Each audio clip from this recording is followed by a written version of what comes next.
Muy buenas tardes a todos. En primer lugar, quiero agradecerle al señor embajador, doctor Camilo Soto Santiago, por darme la posibilidad de participar de este foro, que sin duda es tan importante para toda la humanidad. Asimismo, quiero hacer extensivo mi agradecimiento a todos los organizadores, sin los cuales esto no hubiese podido llevarse a cabo, al doctor Camilo Montoya, a Sonia Real, a Guillermo Rodríguez, a Erika Ruppel, al doctor Daniel Martínez por la Universidad Nacional de La Matanza, también por darme la posibilidad de estar en este espacio. La verdad que me honra estar con este panel tan destacado, donde vamos a escuchar, como sucedió en el panel anterior, la opinión de los estudiantes, que es tan importante para todos nosotros saber qué es lo que piensan las nuevas generaciones, quienes son nuestro futuro. Como se habló en el panel anterior, el tema fundamental y el que podemos destacar es la educación.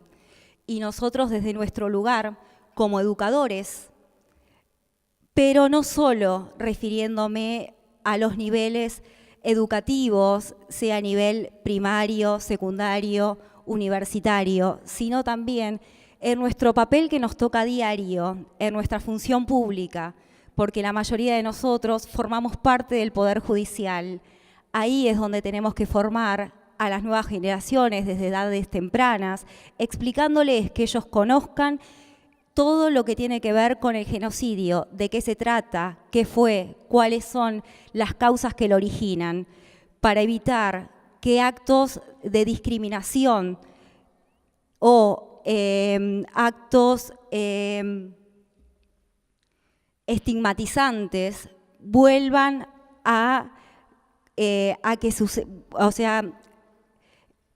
esos actos nos conduzcan nuevamente a estos aberrantes crímenes contra la humanidad.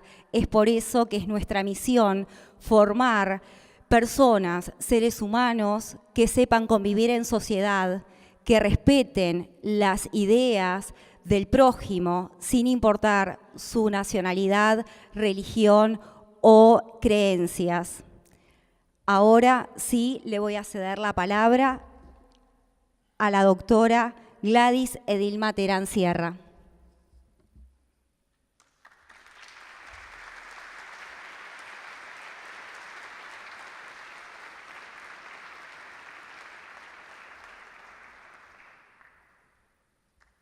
Buenas tardes con todas y con todos. Permítanme, en primer lugar, dar mi felicitación y mi agradecimiento al señor doctor William Soto, embajador de la paz. Asimismo, a todas las personas que han organizado este evento, a todos los coordinadores a nivel mundial que se encuentran presentes, y también es algo muy importante que se agradezca la presencia de tan selecto público que son los estudiantes de Derecho. Pues ustedes, señores estudiantes, por su juventud y por lo que les queda toda una vida por delante, van a poder estudiar y replicar estos conocimientos que adquieren a sus padres, a sus hijos algún momento y a todas las personas que estén cerca suyas. Es como una manera de prevenir este delito de genocidio. Por tanto, la presencia de ustedes para la embajada es realmente de mucha importancia.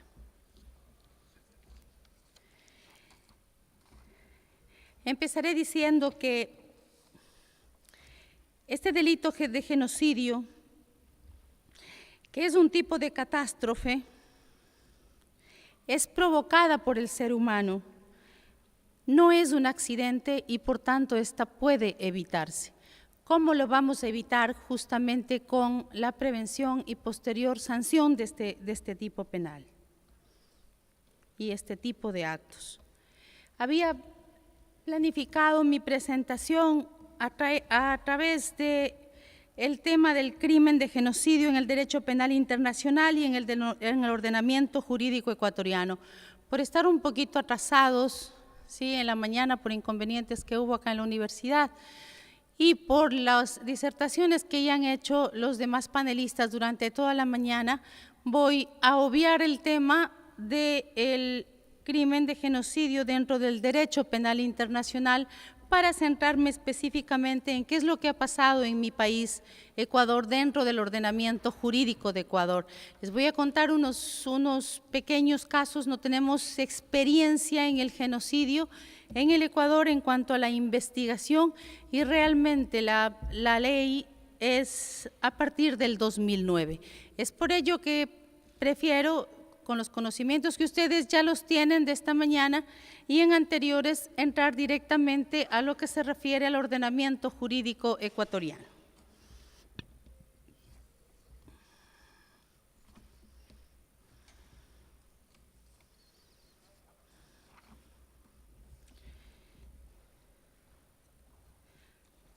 Nuestro país, mi país, Ecuador, al ser signatario de la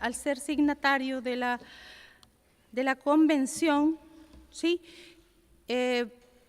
entró en vigencia para nosotros a partir de 1951.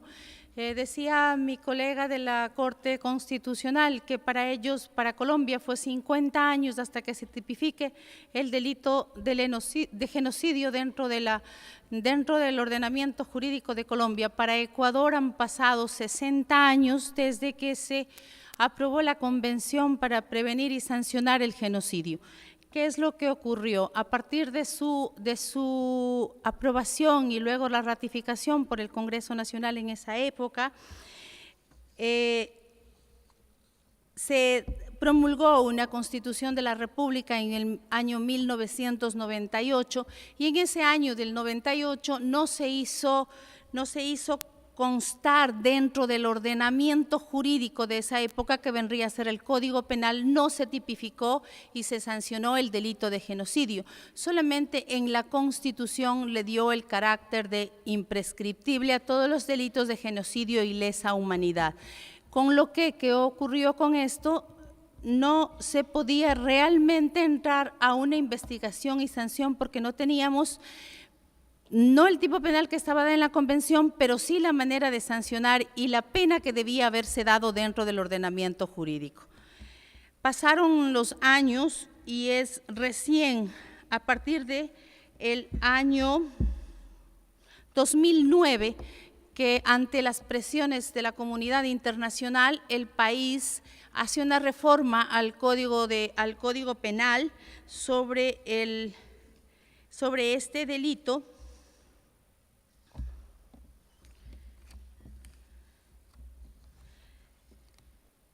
en el que se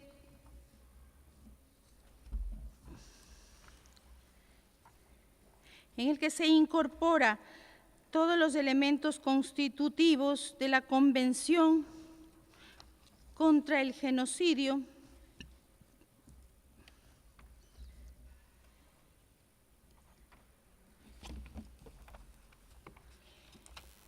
Deme un minutito para exactamente decirles cómo se incorpora. Y esto es tan importante porque de aquí acarrea un problema para nosotros dentro de las comunidades indígenas, que vendría a ser el primer caso de judicialización de esta conducta. Para nosotros en el año 2009 se dice que quien con el propósito de destruir total o parcialmente a un grupo nacional, étnico, racial o religioso y perpetre alguno de los siguientes casos será sancionado con pena privativa de libertad. La pena privativa de libertad en ese momento era de 16 a 25 años. Y dice, quien ocasionare, entre otros de los aspectos o conductas, quienes ocasionaren la muerte de sus miembros, serán sancionados con esta pena mayor especial de 16 a 25 años. Y se incluyen las demás acciones conocidas dentro de la Convención, las 5 sanciones al respecto. Luego de esto, ¿qué es lo que ocurre?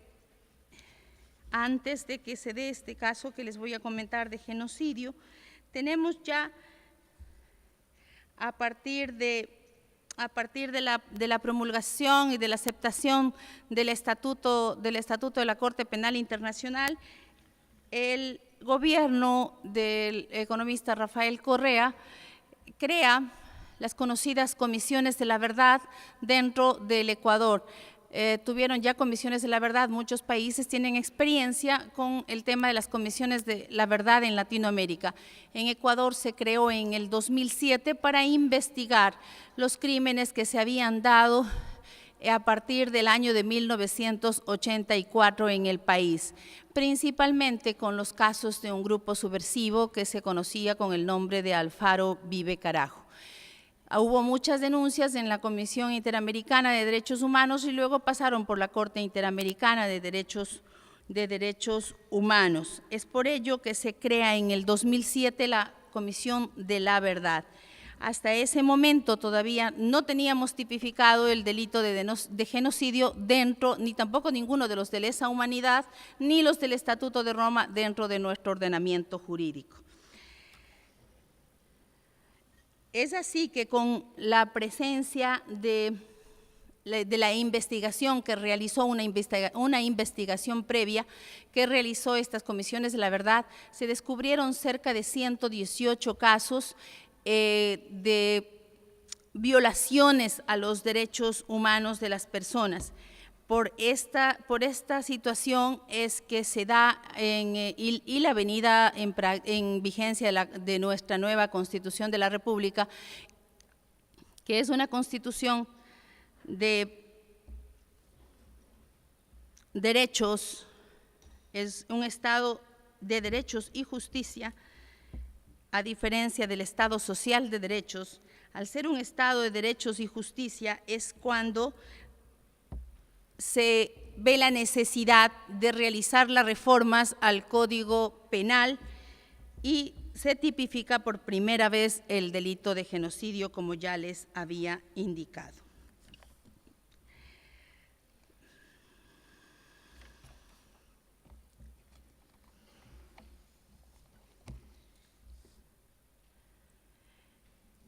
En este periodo, a partir del 2013, se da un inconveniente, se dan actos entre dos tribus de pueblos no contactados y uno en reciente contacto, conocidos como los Waorani y los Taomerani. ¿Qué es lo que ocurre con estos dos grupos? Que es la única experiencia de intentar judicializar un genocidio dentro del Ecuador, es que dos abuelos Waorani fueron asesinados por los Waorani, son un grupo en reciente contacto con los Taromenani, que son un grupo no contactado. Fueron asesinados dos abuelos de esa tribu. La tribu de los Waorani fueron y se internaron en la selva con el objeto de encontrar a cualquier grupo no contactado a su camino y destruirlo, como en efecto hubo muchísimas muertes dentro de los indígenas. Entre esos momentos se raptaron, se llevaron dos niñas, una de 3 años y otra de 6 años, y se las llevaron a su tribu, ¿sí? En ese momento se enteró el país lo que estaba ocurriendo y la Fiscalía General del Estado inició una instrucción fiscal ante el juez de Orellana por el delito de genocidio. Pues al ser su tipificación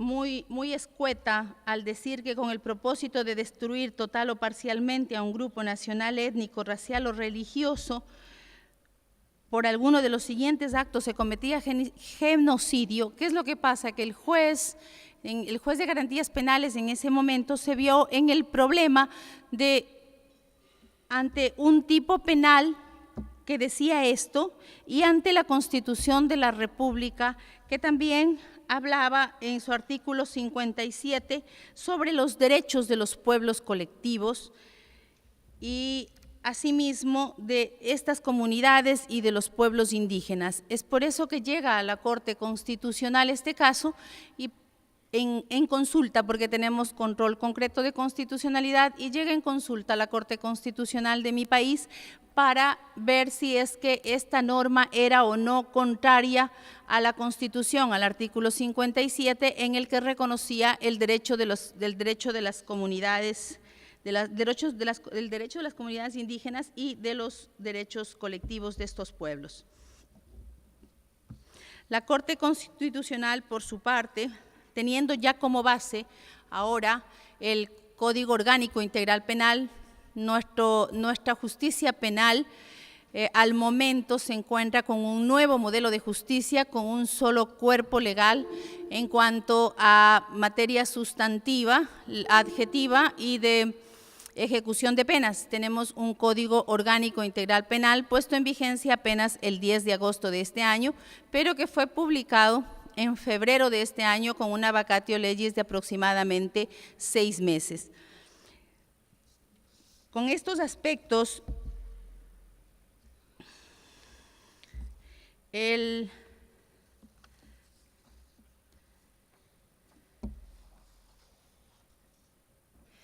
artículo 79, que tipifica el genocidio de nuestro actual COIP, es diferente a la incorporación en el año 2009. Dice que la persona que de manera sistemática y generalizada y con la intención de destruir total o parcialmente a un grupo nacional, étnico, religioso o político realice cualquiera de los siguientes actos, será sancionado con pena privativa de libertad de 26 a 30 años.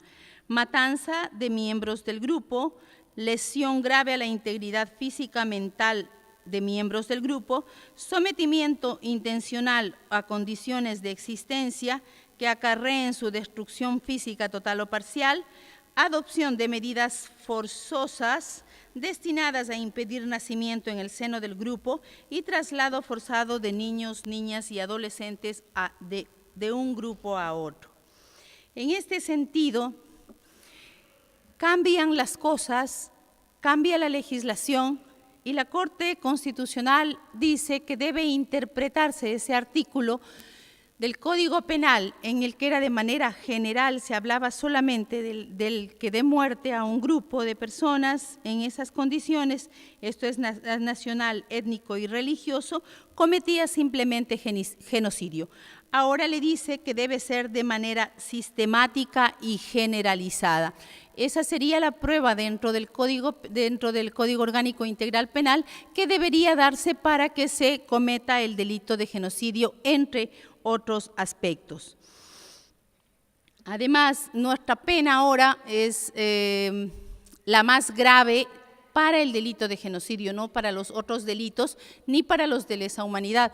Tenemos una pena que va de los 26 a los 30 años, con agravantes de 1/3 de la pena, que vendría a ser 10 años, y obviamente un límite no máximo de 40 años de privación de la libertad. Los demás delitos de lesa humanidad van entre los 26 y 28 años. Solamente para el genocidio tenemos la tipificación y la pena hasta los 30 años. Asimismo, al momento, con la legislación vigente, se ha ingresado a quienes pueden ser sujeto pasivo del delito de genocidio y se ha incorporado a los grupos políticos dentro ya de la legislación.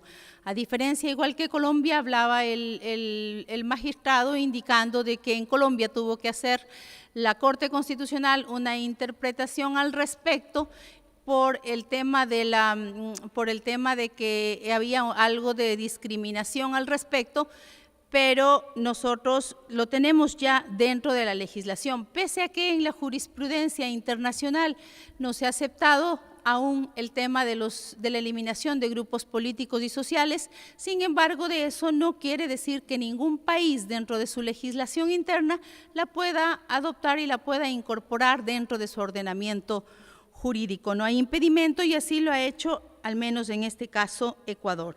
También está constando dentro de ellos el tema político. Con estos aspectos, ¿qué es lo que ha hecho, qué es lo que hizo en este caso la Corte Constitucional?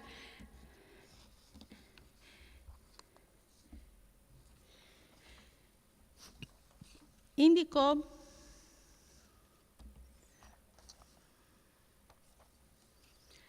lo siguiente, permítanme leerles porque es muy importante lo que indicó la Corte Constitucional. Dice que conforme lo determinan las normas convencionales pertinentes, no puede considerarse a un acusado culpable de delito de genocidio si individualmente no comparte la intención de destruir en todo o en parte a un grupo, incluso si sabe que está contribuyendo o cree que sus actos puedan estar construyendo a la destrucción total o parcial de un grupo. Este propósito especial se infiere de los siguientes actos o indicios: el contexto general de la perpetración de otros actos culpables dirigidos sistemáticamente contra el mismo grupo, ya sea que fueran cometidos por el mismo acusado u otros, la escala de atrocidades cometidas, su naturaleza general, su ejecución en una región o país, el hecho de que las víctimas fueran deliberada y sistemáticamente elegidas por su pertenencia a un determinado grupo, la exclusión en el sentido tal de que los miembros del otro grupo, la doctrina política que dio lugar a los actos, la repetición de los actos que violan los cimientos mismos del grupo o que no son considerados por quienes los perpetran. En definitiva, la Corte Constitucional finalmente falló, indicándole que la norma que consultaban era totalmente constitucional, pero sin embargo, al momento de actuar el juez, que el juez es el garantista de los derechos de las partes, el juez debía realizar una interpretación a los derechos colectivos y trabajar sobre perspectivas de interculturalidad, que luego de que realice ese análisis sobre los derechos ancestrales, los derechos colectivos, la cosmovisión, la interculturalidad, si veía que finalmente los actos que habían cometido los Waorani contra los Taomenani eran o no eran genocidios, lo podía seguir procesando. Este caso está todavía en manos del juez sin que hasta el momento conozcamos qué es lo que va a ocurrir. Asimismo, en las comisiones de la verdad se han procesado ya 2 casos, más bien no de genocidio, sino de ejecución extrajudicial. Están los 2 casos sentenciados, todavía no están en firme porque están en recursos de apelación y casación. Esto en lo que se relaciona a lo que ha pasado en Ecuador. En cuanto, estoy ya por terminar por el tiempo o entregádome, lo que sí podría manifestar finalmente después de todo lo que hemos escuchado el día de hoy, que esta ciudadana ecuatoriana y esta ciudadana del mundo comparte con lo que ha dicho el embajador Soto, que la educación es un poder. Definitivamente es el más grande de los poderes. Con educación podemos prevenir, con educación luego podemos sancionar. Debemos estar todos preparados para adquirir, para que llegue esa educación. No nos olvidemos que cuando los alumnos están preparados, el maestro llega. Mientras no estén preparados los alumnos, no podrá llegar ningún maestro. Debemos estar listos a receptar toda la educación posible sobre lo que son este tipo de delitos, cómo prevenirlos y cómo erradicarlos. Y también sancionarlos. Hay obligaciones de los estados de respetar y garantizar los derechos humanos, y este es un derecho humano. Gracias, señores.